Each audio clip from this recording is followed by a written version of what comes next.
whenever I go for consult, go for a consult വേണ്ട, go for consult. Okay, അപ്പോൾ ഇവിടെ നോക്കിക്കോളൂ, whenever I go for consult, എപ്പോൾ ഞാൻ കൺസൾട്ടിങ്ങിന് ഞാൻ പോയാലും, എപ്പോൾ ഞാൻ ആ ഒരു കൺസൾട്ടിങ്ങിന് ഞാൻ പോയാലും ഡോക്ടർ എനിക്ക് സജസ്റ്റ് ചെയ്യുമെന്ന് പറയുമ്പോൾ അതൊരു ഹാബിച്വൽ ആക്ഷൻ ആണ്.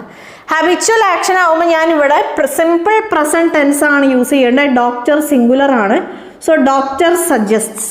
പിന്നെ ഡോക്ടർ സജസ്റ്റ് ചെയ്യണത് എന്താണ്? നടത്തമാണ്. വാക്ക് എന്ന് പറയണത് ആക്ഷൻ വേർഡാണ്. വാക്ക് എന്ന് പറയുന്നത് ആക്ഷൻ വേർഡാണ്. ഡോക്ടർ സജസ്റ്റ് ചെയ്യണത് നടത്തമാണ്. അപ്പോൾ നമ്മൾ ഒരു ആക്ടിവിറ്റീനെ കുറിച്ച് നമ്മൾ സംസാരിക്കുമ്പോൾ നമ്മൾ എന്ത് ചെയ്യും? വെർബിൻ്റെ ഫോർത്ത് ഫോം യൂസ് ചെയ്യും. അതായത് നമ്മൾ ജെറൻസ് ആണ് യൂസ് ചെയ്യുക, അല്ലേ? നമ്മുടെ സ്പെഷ്യൽ കാറ്റഗറി ഓഫ് വെർബിൽ നമ്മൾ ഡിസ്കസ് ചെയ്തതാണ്. സോ വാക്കല്ല, വാക്കിംഗ്,